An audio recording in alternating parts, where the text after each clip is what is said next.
విభీషణుడిలాగే రావణుడి పట్టమహిషి మండోదరి కూడా భర్తకు హితవు చెప్పింది. నాథా, ముక్కు చెవులు కోసినందుకో, వరించమంటే వరించనందుకో నీ చెల్లెలు అవమానం భరించలేకపోయినప్పుడు ఒంటరిదాన్ని, అసహాయురాల్ని, బంగారాన్నో పశువునో పక్షిలాగానో ఎత్తుకు వచ్చినందుకు సీత ఎంత బాధపడుతుందో ఊహించావా? శూర్పణఖ ప్రతీకారంతో సీతను ఎత్తుకు రమ్మన్నట్లే సీతకు జరిగిన అవమానానికి ఆమెకు ఇంకెంత కసి ఉంటుందో ఆలోచించు అన్నది. అందరికీ నమస్కారం అండి. ఛానల్లోకి స్వాగతం. మన ఛానల్లో మొదటిసారి చూస్తున్న వారు ఎవరైనా ఉంటే కనుక ఛానల్ను సబ్స్క్రైబ్ చేసుకుని వీడియో పూర్తిగా చూసిన తర్వాత కామెంట్ సెక్షన్లో నమో వెంకటేశాయ అని టైప్ చేస్తారని ఆశిస్తున్నాము. రావణుడు, అవును మండోదరి, ఇప్పుడు తెలుస్తున్నది కానీ ఏమైనా కానీ రావణుడు తలవంచడం అనేది లేదు. నీ భర్త భీరువు కాడు, పిరికిమందు నూరిపోయకు. కేవలం మానవుడైన ఆ రాముడు ఏం చేయగలడో నేను చూస్తాను అన్నాడు. ఎక్కడెక్కడి వనాల్లోని వానరులంతా చేరుకొని రాముడి సేనగా తయారయ్యారు. సుగ్రీవుడు, నీలుడు, అంగదుడు, సుషేనుడు, జాంబవంతుడు మొదలైన ప్రముఖులంతా సేనా నాయకులై రాముడికి అండదండలుగా నిలిచారు. హనుమంతుడు రాముడి కార్యకర్తగా, అంగరక్షకుడిగా లంకపై దాడికి సర్వసన్నాహాలు ప్రారంభమయ్యాయి. హనుమంతుడు పర్వతాలు, కొండలు తెచ్చి సముద్రంలో వేశాడు. వానరులు పెద్ద బండలు, శిలలు తెస్తున్నారు. చిన్న కోతులు రాళ్లు మూసుకొస్తున్నారు. 100 యోజనాల పొడవునా లంకకు సముద్రం మీద సేతు నిర్మాణం అతివేగంగా ఎంతో ఉత్సాహంతో ప్రారంభమైంది.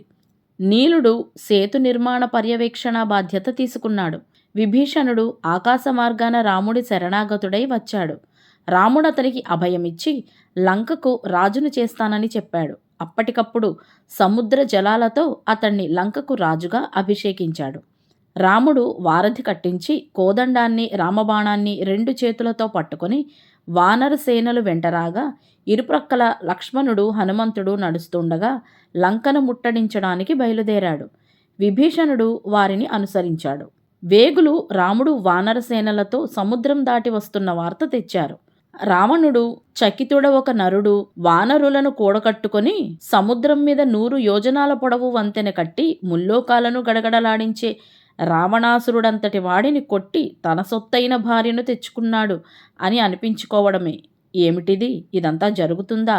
కట్టడం మాత్రమే జరిగినంత మాత్రాన మిగతా 2 జరుగుతాయని భయపడ్డం దేనికి అని అనుకుంటున్న రావణుడితో మంత్రి ప్రహస్తుడు శత్రువును దారిలోనే ఎదుర్కొని తుదముట్టించడం మంచిది అన్నాడు. రావణుడు నవ్వి, మన కుంభకర్ణుడికి తగినంత ఆహారం దొరకడం లేదు. వాళ్ళు లంకకు రాని సాలెగూటిలో చిక్కుకున్న ఈగల్లాగా నా తమ్ముడి ఆకలికి పనికొస్తారు అన్నాడు. రాముడు వానర సేనలతో వారధిని దాటి లంకా తీరాన్ని చేరాడు. లంకానగరం ఎత్తైన పర్వతం చివరంటా నిర్మించబడింది. పర్వతాగ్రం మీది సౌధంలో రావణుడు ఉంటాడు. ఆ సౌధాగ్రం నుంచి రావణుడు రామదండు విడిసిన తీరాన్ని చూశాడు. తీరం పొడవునా చీమల బారుల్లాగా వానర సేనలు వ్యూహాలు పన్నుతున్నారు. అంగదుడికి వీరావేశం వచ్చింది. రివ్వున ఎగిరి వెళ్ళి రావణాసురుడి సౌధం మీద వాలాడు. ఓ రావణ, ఒకప్పుడు నిన్ను తోకతో చుట్టి విసిరేసిన వాలి కుమారుణ్ణి నేను, అంగదుణ్ణి. అప్పటి నుంచి నువ్వు నా తండ్రి పట్ల గౌరవ మర్యాదలతో మిత్రుడిగా ఉన్నావు గనుక చెబుతున్నాను.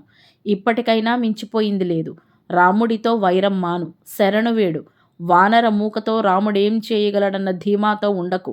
వానరులెంతటి వారో నీకు మళ్ళీ చెప్పనవసరం లేదు అన్నాడు. రావణుడికి కోపం వచ్చి కత్తి ఎత్తాడు. అంగదుడు రావణుడి కిరీటాన్ని కాలితో తన్ని పడద్రోసి తిరిగి వానర సైన్యం ఉన్న చోటుకు ఎగిరి వెళ్ళాడు.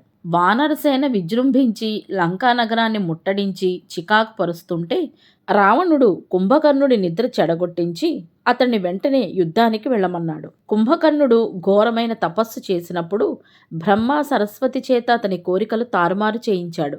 6 నెలలు తిండి, ఒకరోజు నిద్ర కోరుకోవాలనుకున్న కుంభకర్ణుడు 6 నెలల నిద్ర, ఒకరోజు తిండి కోరుకున్నాడు.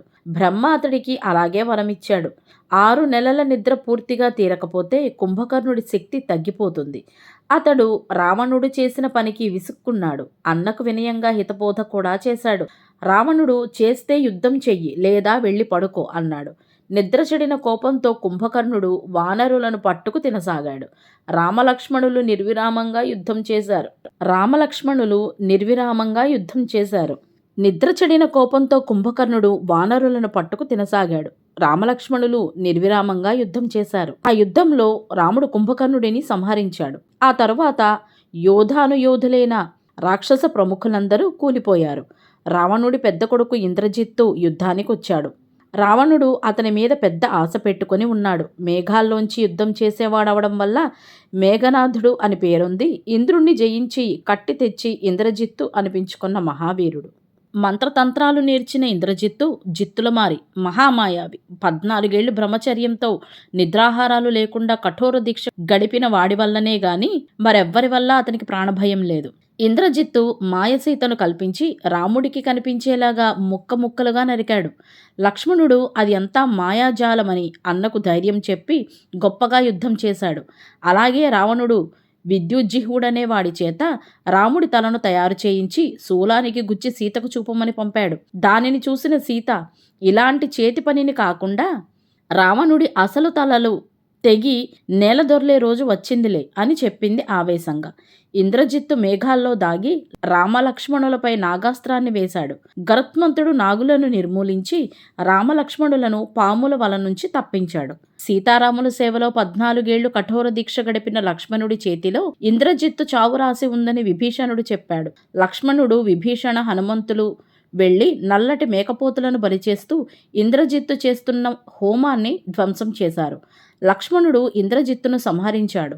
రామలక్ష్మణులను కాళీకి బలివేయమని రావణుడు పాతాళ లంకాధిపతి అయిన మైరావణుడిని కోరాడు. నిద్రిస్తున్న రామలక్ష్మణులను మైరావణుడు తన మాయాజాలంతో ప్రతిమన్ని చేసి పాతాళ లంకకు ఎత్తుకుపోయి కాళికాలయంలో బలికి సిద్ధంగా ఉంచాడు.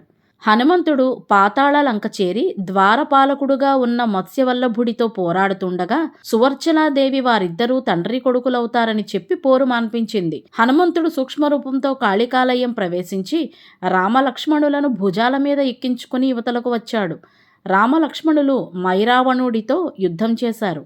రాముణ్ణి తన దైవంగా ఆరాధించే చంద్రసేనను మైరావణుడు చెరతెచ్చాడు.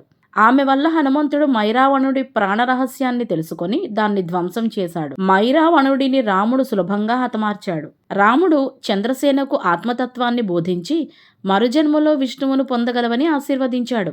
పాతాళ లంకకు మత్స్యవల్లభుడిని అధిపతిని చేసి హనుమంతుడు రామలక్ష్మణులను భుజాల మీద మోసుకొని లంకకు వచ్చాడు.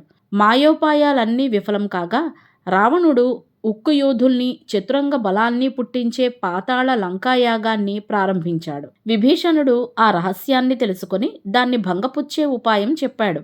అంగదుడు అదృశ్యకరణి విద్యా ప్రభావంతో వెళ్లి మండోదరి జుట్టుపట్టి రావణుడి ఎదుటికి ఈడ్చుకెళ్లాడు.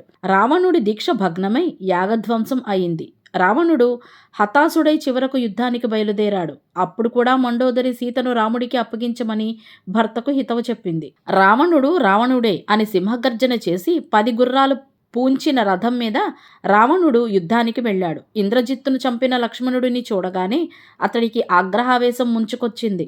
ఒకప్పుడు బంధ విమోచనకు మారుపణంగా ఇంద్రుడి నుంచి తీసుకున్న శక్తి మహాయుధాస్త్రాన్ని రావణుడు లక్ష్మణుడిపై వేశాడు. లక్ష్మణుడు పడిపోయాడు. హనుమంతుడు క్షణాల మీద హిమాలయ పర్వతానికెళ్లి సూర్యోదయం లోపలే సంజీవిని తెచ్చి మూర్ఛ నుండి లక్ష్మణుడిని కాపాడాడు.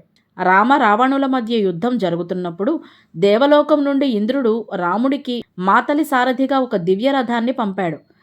రావణ భీషణ సంగ్రామంలో రావణుడి తలలు తెగిపడి నేల మీద దొర్లుతుంటే తిరిగి తలలు మొలుచుకొస్తున్నాయి.